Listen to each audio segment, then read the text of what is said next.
Hello and welcome. Today we're going to go over a little bit of a longer format type of video.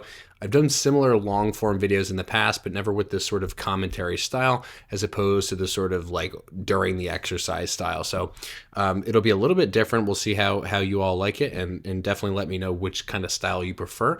I think there would be benefits and drawbacks to either, but today I train quads. I train calves, I train biceps and triceps. It's my day one of my new block, new program. If you want access to the program, it's actually free and you can click the link in the description. All you have to do is sign up for my newsletter and you get access to the full week. So without further ado, I kind of wanted to show like what my warm-up process is like. So just for reference, I did not do a single warm-up activity before this. I did not do any sort of crazy band glute activation. I did not do any sort of jogging or walking. I sat down on the leg extension. The leg extension was not set up with my appropriate settings, and I literally just sat my ass down and started doing reps. And I think that there is something to be said about just sort of testing and retesting and finding the right spots. I'm talking to the people around me.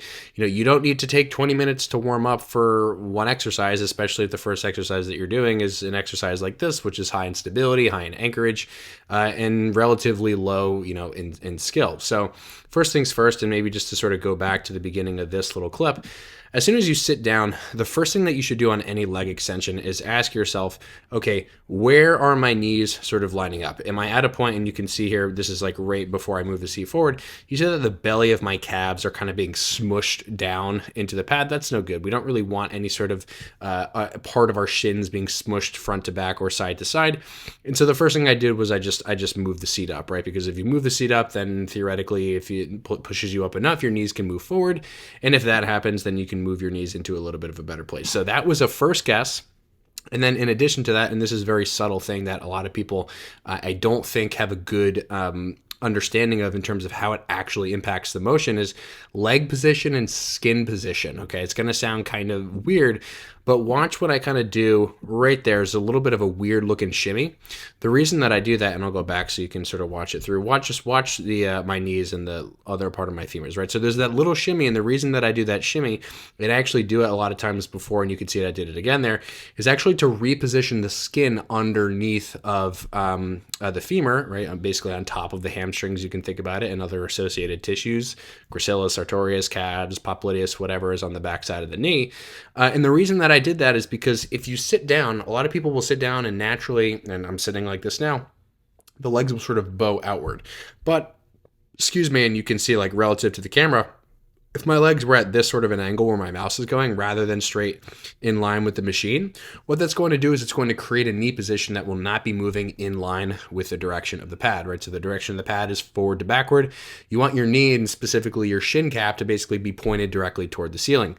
And if you sit down and your legs are bowed out, and you sit down with a frictional force that will continually want to roll your knees outward, then you're going to be in a position basically at every portion of the rep where your knees are not moving in the direction that the pad is moving. And the consequence of that, generally speaking, is structural and connective tissue stress that it has nothing to do with stressing the quads and has everything to do with stressing the patellofemoral joint and the associated knee joint and tissues surrounding. So thought that I would just mention that to begin with before we actually get into some sets here. And this is my entire warm-up, by the way. This video that I've sort of been repeating. I literally just get on the stack, I do a couple reps, make sure everything feels okay, setup is good, get my settings appropriate for sort of what I'm looking for, and just sort of slowly add weight onto the stack in subsequent reps. I literally just did like 3 or 4 warm-up sets. You can see that I'm barely lifting any weight here. I think I'm on like the 3rd pin right here down, and then I just every 2 or 3 reps, I just move the pin down, move the pin down, move the pin down. If you're someone who's maybe not using as much weight as I will for working sets here, which I'm using the full stack pretty much, then your jumps will be relatively smaller in an absolute sense, and that's totally fine as well. Just basically take the jumps that feel comfortable and almost like you're not really adding any load, right? Those are the kinds of warm-up jumps that I prefer. You don't want to get to a point where you're like jumping so significantly that you're like, oh my God, like this is a crazy amount. If you have to actively like pause and be like, holy shit, that was a huge amount of load I just added, Probably not the best idea to add that much in a warm-up set. Take it a little bit slower.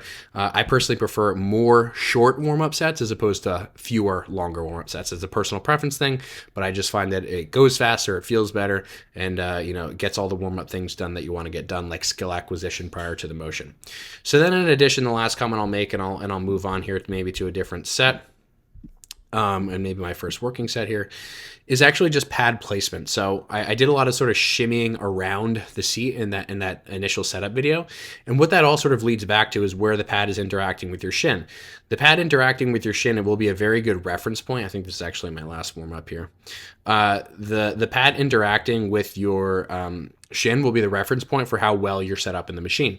So if you get into the machine and you do a couple reps and you notice that the pad is slipping downward, i.e., sort of toward your feet, toward your heels, then you need to adjust. If as you go through the rep, the pad is shifting, if it feels like it's creating this weird frictional force with your leg hairs or the front side of your shin in any way, you need to adjust the pad, and you need to make sure that you move it so that you're not aligned weirdly. You basically want to be set up so that you're always acting 90 degrees from the pad, right? So if this is the pad and this is your shin, you always want this to be the angle, and as you go up, it should change accordingly to that, right? It's not 100% necessary that it's always exactly 90 degrees. You don't have to bring out a tape measure, right, and your goniometer to measure angle changes or whatever.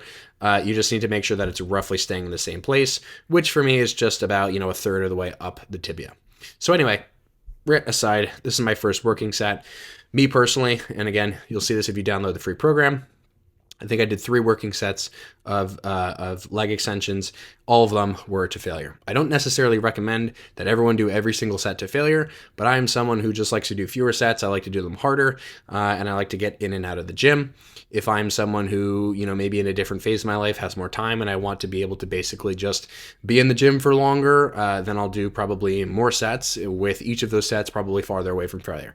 I don't think that there is a correct answer. I don't think that the high volume, low intensity approach is correct. I don't think that the high intensity, low volume approach is correct. I just think that either one has its upsides and its downsides in terms of time and other sorts of trade-offs. And you just have to pick the one that for you makes the most amount of sense. So here's a different angle. And this is the last set of leg extensions we'll look at. And this is a really good angle. And I took this specifically to show basically, okay, where do I set my femurs? Why do I set them there? And what would I recommend for you all in terms of actually finding this good position for you? Excuse me. So first things first, when you're setting your femurs, we'll go to sort of step 1 here. Notice how I naturally sit down, and then I sort of shift my legs inward that way. And notice that when I did that, I didn't just move the upper part of my legs here and here, like my femurs. What I did was I actually shifted where I was contacting the pad, and I moved both my femur and my shin bone together closer to one another. And what that will do is, again, if this is our patella right here, right, this little shin bone, they may be a little bit differently aligned in terms of how they present leg to leg.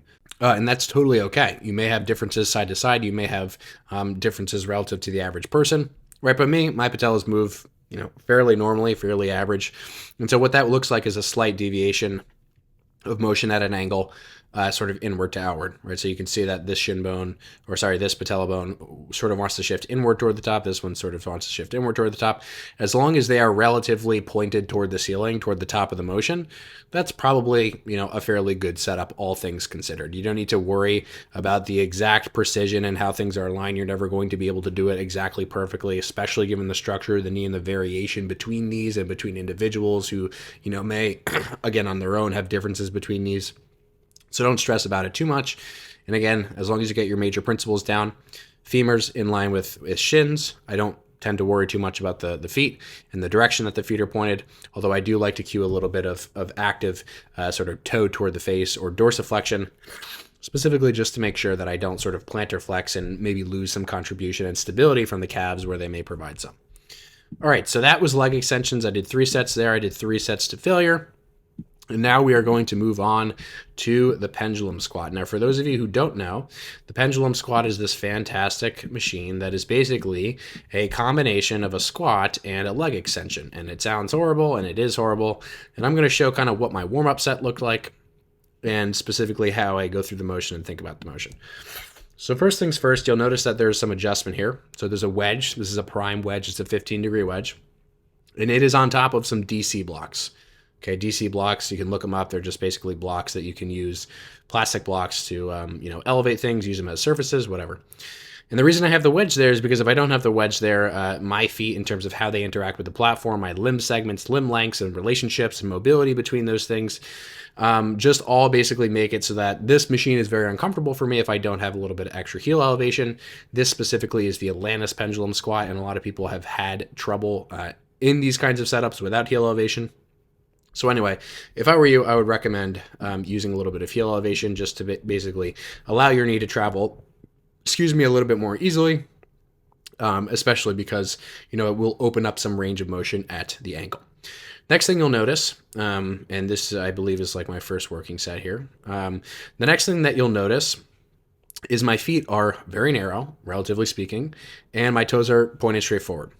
And the reason that my feet are narrow and that my toes are pointed straight forward is for the same exact reason that they were more narrow and toes were more forward on the leg extension, is because if the leg extension and the pendulum squat are loading me in this line, I want my knee, which is a hinge joint effectively and only moves in that one direction, to also be loaded in parallel with that line, right? So if the loading direction of whatever implement I'm using is moving this way, and my knee joint wants to go this way, well, I'm basically loading my knee sideways, and that's no good. Think about like someone running into your knee from the side, from outside to in, or from inside to out. It's no good, okay? So we don't want to impose those forces, and specifically with a pendulum squat, and I'll go to a different angle here.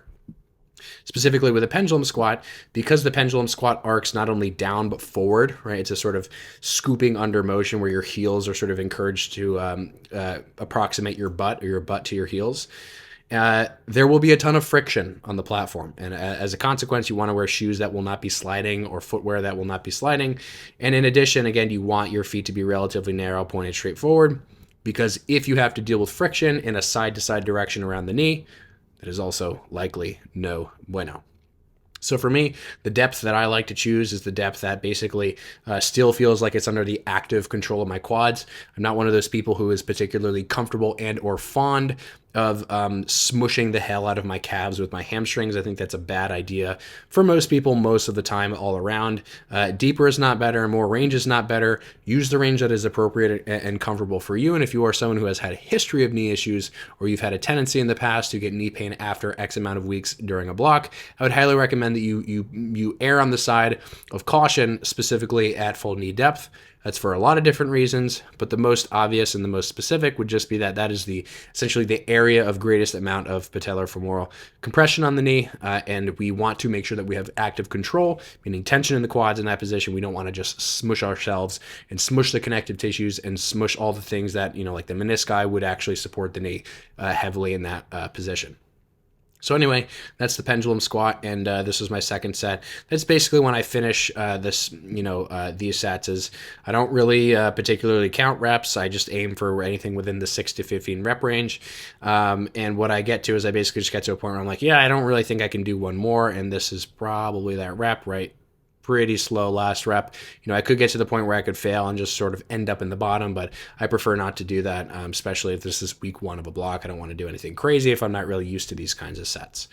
So that is pendulum squat, and that was the second exercise. I did 3 total sets of that exercise as well, or sorry, 2, I think.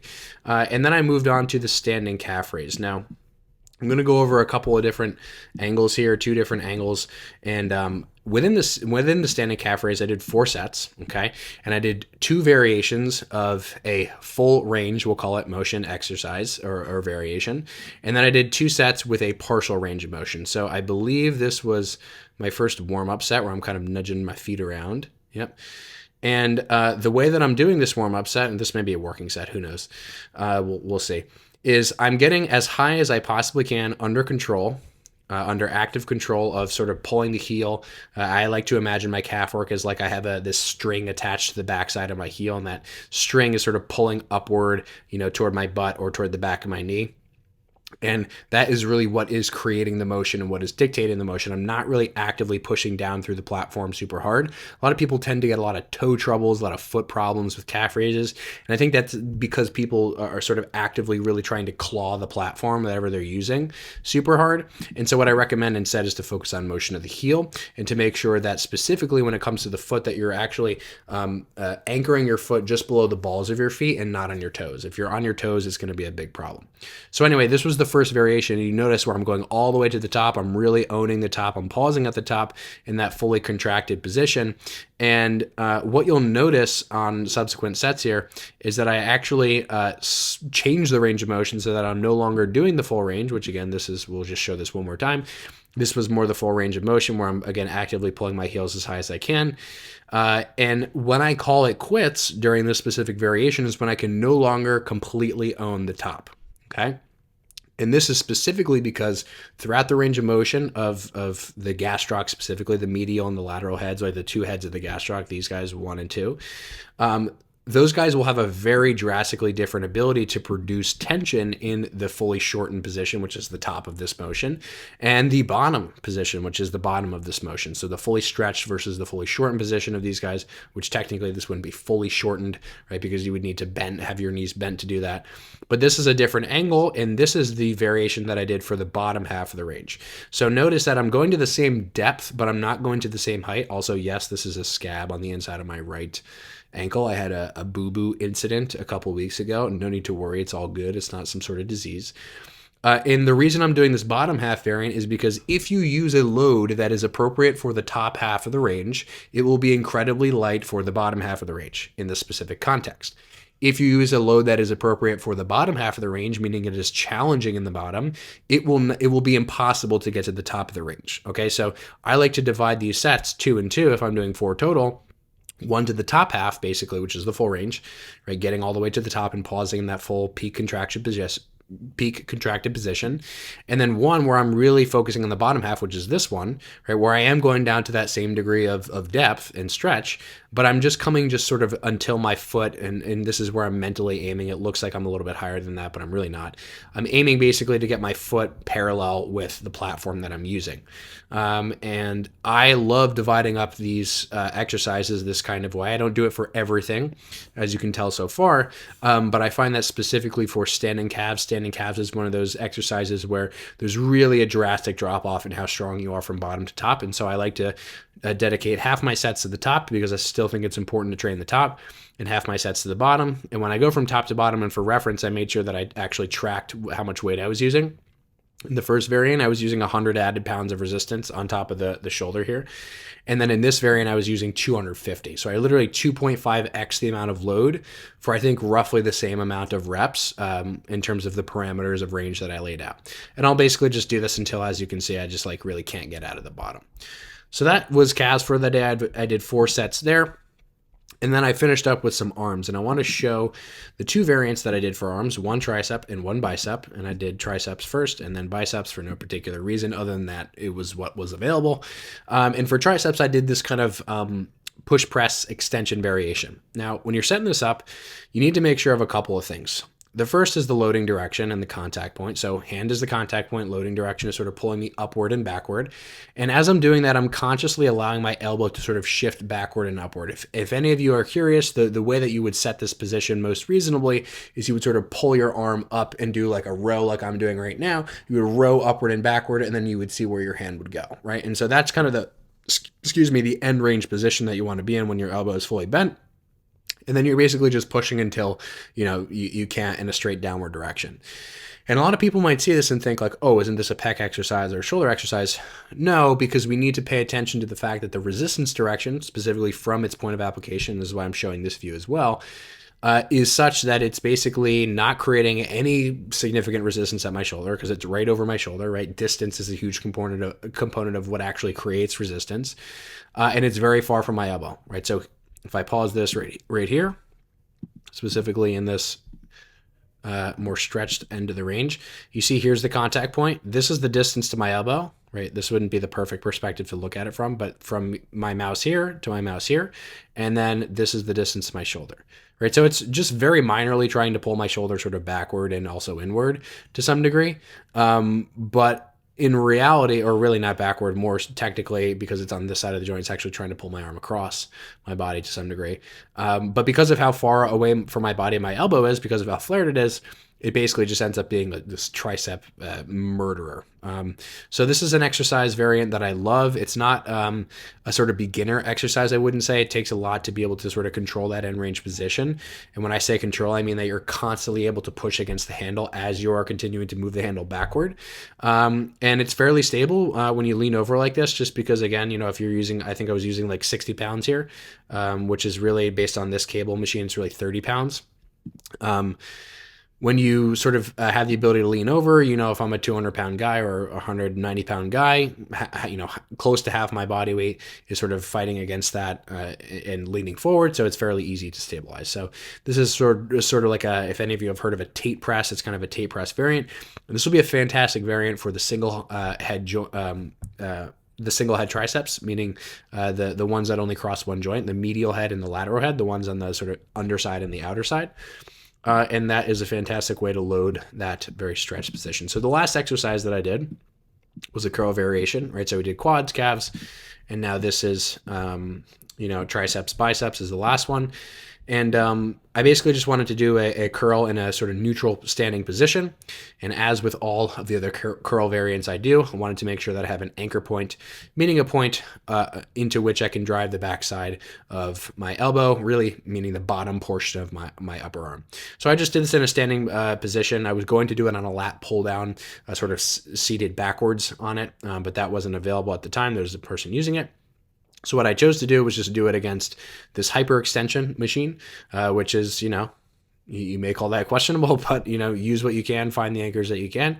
And pretty simple, from there is just a regular curl. And, this is a great variation for obviously both heads of the biceps and the other elbow flexors and the brachialis and the brachioradialis.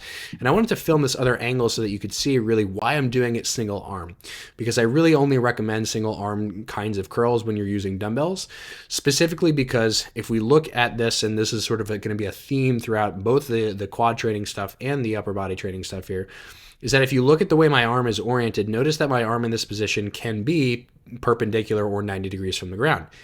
The weight, the dumbbell, all free weights, want to pull us directly down perpendicular to the floor, right? Assuming we're controlling them, they're not being tossed.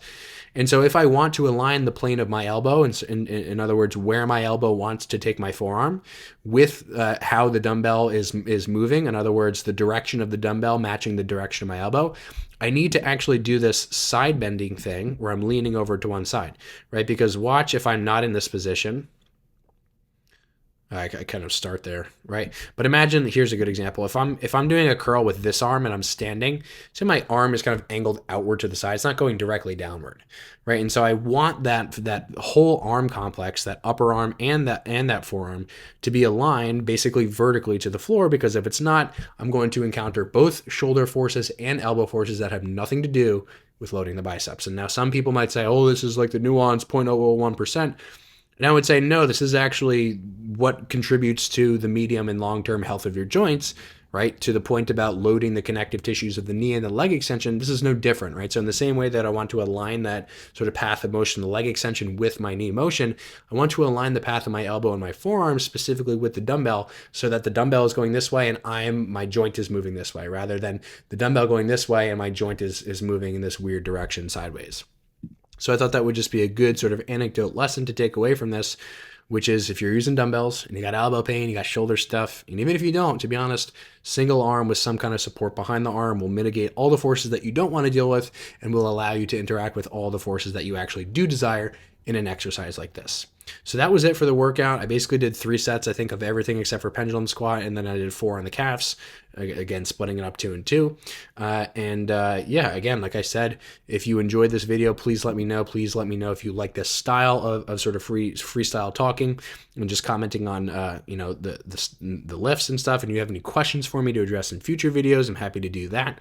And in addition, I'm going to basically try to do at least one video like this per week, hopefully more, if I can manage it. And yeah, again, sign up at the link in my bio if you want the actual X's and O's of the program that I'm doing. All the exercises in the program have a link to how to do each exercise or variations that are similar to all the ones that I demonstrated here, right? Again, all that really ultimately matters is the anatomy and the resistance and how you're sort of relating those things to one another, rather than just, hey, do this one, don't do this one, right? Because you may have access to certain things that I don't have access to and vice versa.